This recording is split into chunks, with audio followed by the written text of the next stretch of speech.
Hey everyone, it's Nicole here. I hope you're all well. Welcome to Tillage Village. Today we're going to go over a few things that we are doing that can possibly help you so that you can preserve and you can grow and you can be self-sustainable. So I hope this all helps. So come along and let's go see what we're going to do. So we're in the laundry room. When it comes to laundry, there's normally two detergents that I use. I use Tide.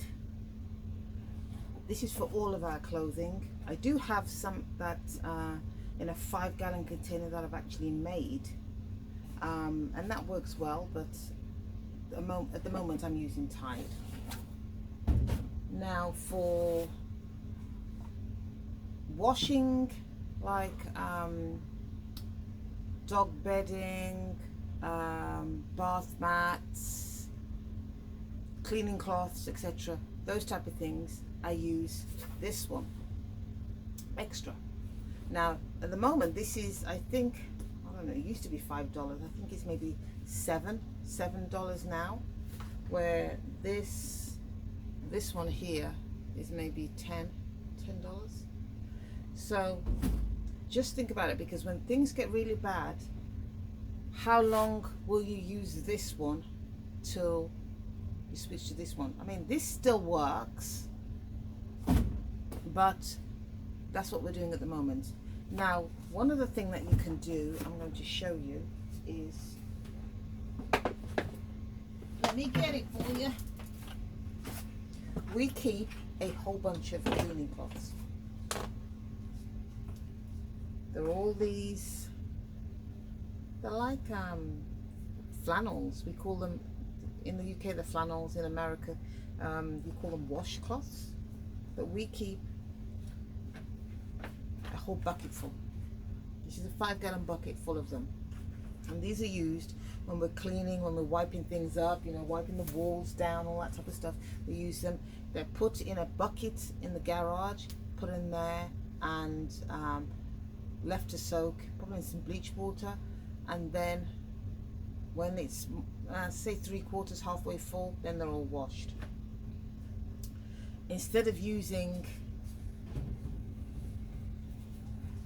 these, because these are great, we do have them in the kitchen, but when you're cleaning and you're thinking about saving money, that's what we use. We use those.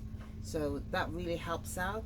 It saves a lot of money. You can get a lot done quickly, and the children can help too with little things like wiping down the baseboards.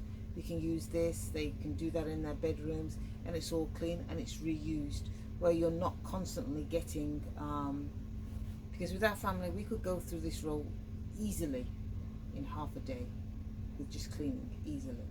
So rather than use that, that's what we use.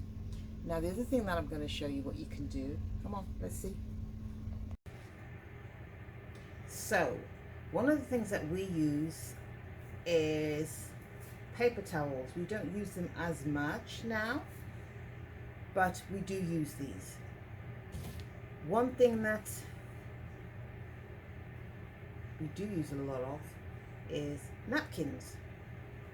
Now these are fabric napkins. You can buy them or you can make them yourself.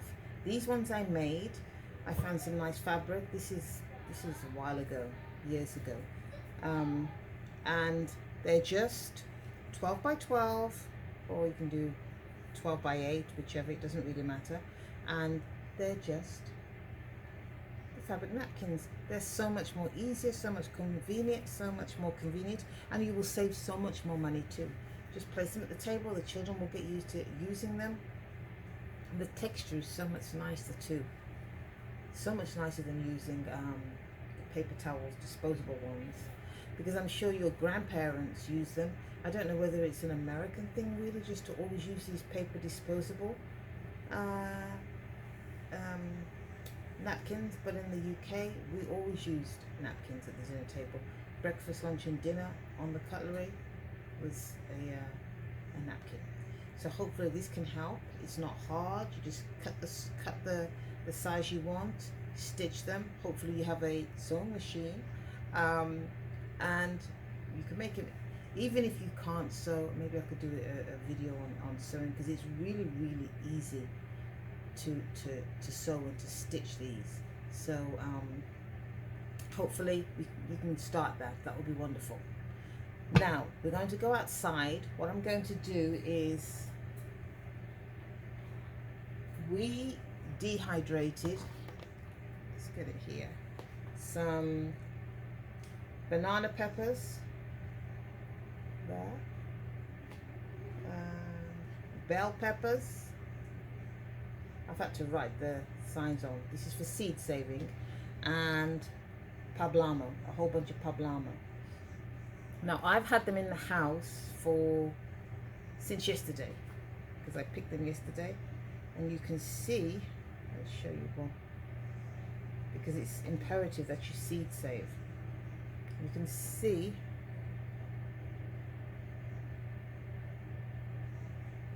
there we go. Those are the seeds there, but they're taking a while to dry. Normally, excuse me, they would take a week, but what I'm going to do is I'm going to put them in the greenhouse for a little bit to dry them out on a tray, and then you'll see, because ones I did these ones. These are banana peppers. Oh dear, I just spilled a whole bunch. Okay, so these are, you see, banana peppers. I've got them in a little, I don't know what type of can this is. This is a little can. These were in the greenhouse for a day, 2 days. Then I brought them in here, dry them out a little further. Now these are completely dry. I'm going to show you.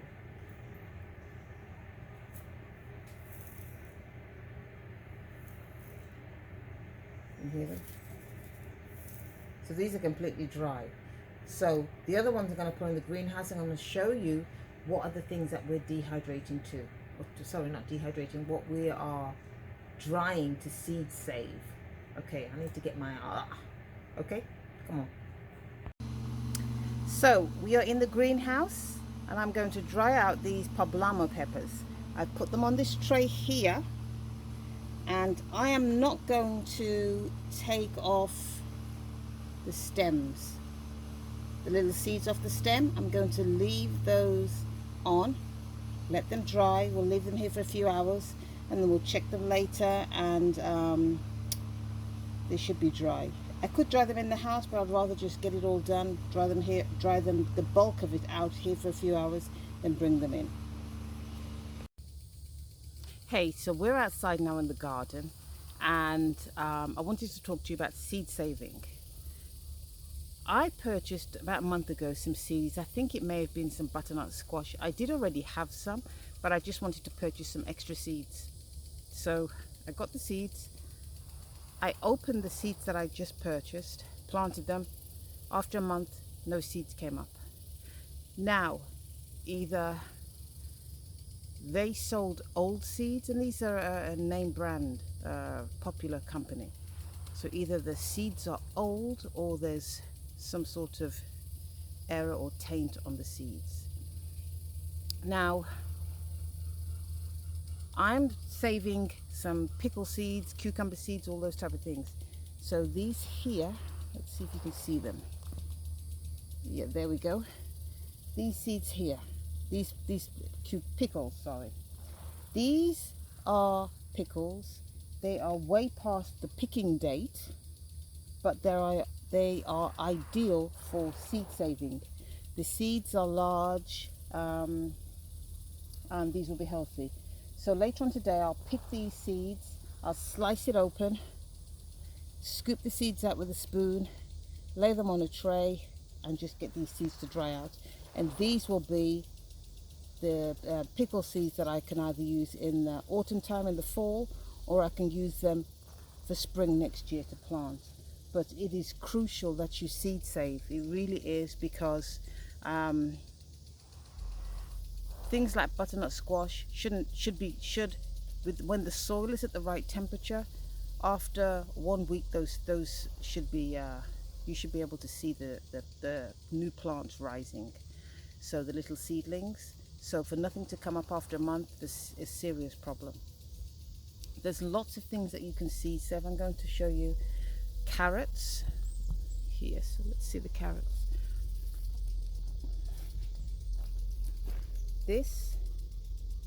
These here are carrot seeds. You see these?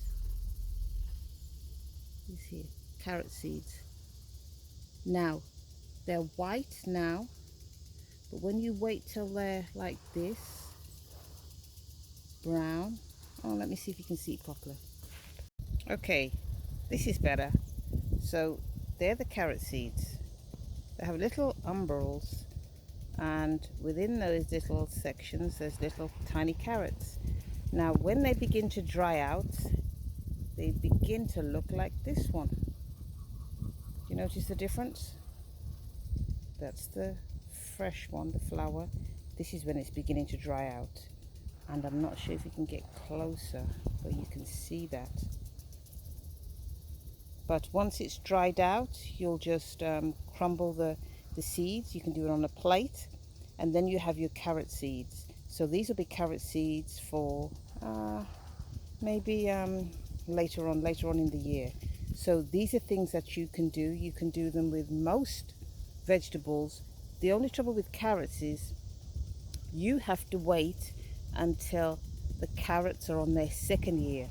So these carrots that have the seeds here have been in the ground, have been in the soil rather, 2 years. You can see from how large that carrot is. You see how large that little whopper of a carrot is there? Let's see, there. That is a huge carrot.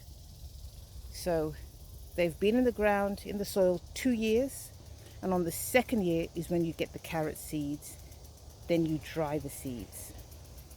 Okay, and I'm going to show you the sweet potatoes that we're cutting for the slips. I just have to switch this sprinkler off. The sweet potatoes that we're cutting, and some of the other things that we're doing too. Hold on a moment. So here is the sweet potatoes that have been growing. They're nestled among the pumpkin, which shouldn't be here, but it was an error with mixing some of the seeds up. Now we're going to go over. You can see all the pumpkins down there. Can you see them?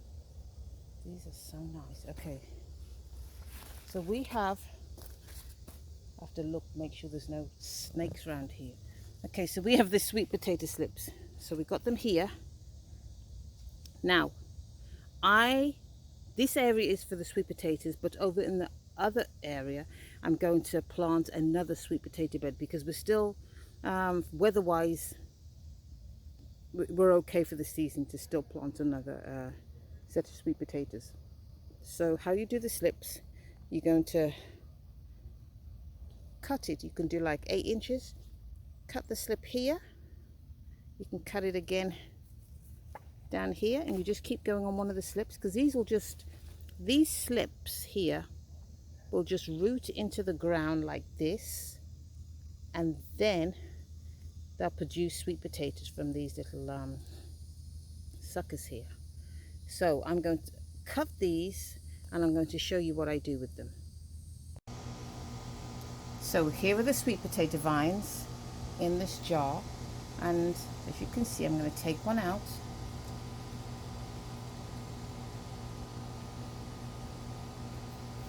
If it can come out, that's one of the sweet potatoes. So it's just going to stay in there maybe 10 days, 2 weeks. We'll keep it in there until these have roots on them. When they have roots on them, then we'll get them ready to plant. So I've done a batch here. I've done another batch in there, So I'd say we have maybe, and I have another batch in the house. So I have 2 outside and I have 1 in the house. I want to see which does best, whether it'll do best out here or in the house. So we have about 40, maybe, yeah, about 40, maybe 50 slips, and I'll let you know when they're ready. I'm going to show you the same thing that we did with the tomatoes too. So here we have them with the tomatoes too, but they're not ready yet. So we just cut the bottom branches off, and you just stick them in the water, and then the base of these, you'll have lots of roots coming out the base, and then that will be your new tomato. Once you get all the roots, you put it in the soil, and you have your tomato plant. This is a faster way of growing than it is of doing seeds, because in a couple of weeks these would be, I don't know, 10 inches tall. So this is a much faster way once you have a tomato plant already established. So just make sure that you keep them in the water. Change the water out every few days. This is probably due to be changed, but change it out every few days, and just wait, be patient, and you get some roots. Just look at this Queen Anne's lace. It's such a beautiful medicinal flower. Dozens and dozens of them. Absolutely beautiful. And if you see the little dot right in the middle there, I just love this flower. So I'm harvesting all of the flowers and the stems, and these will be for medicine too. Hey guys, I hope this helped you, and I hope it encourages you to seed save and do as much as you can to be self-sufficient, to preserve, and to be self-sustainable. Take care, God bless, have a wonderful evening, be safe.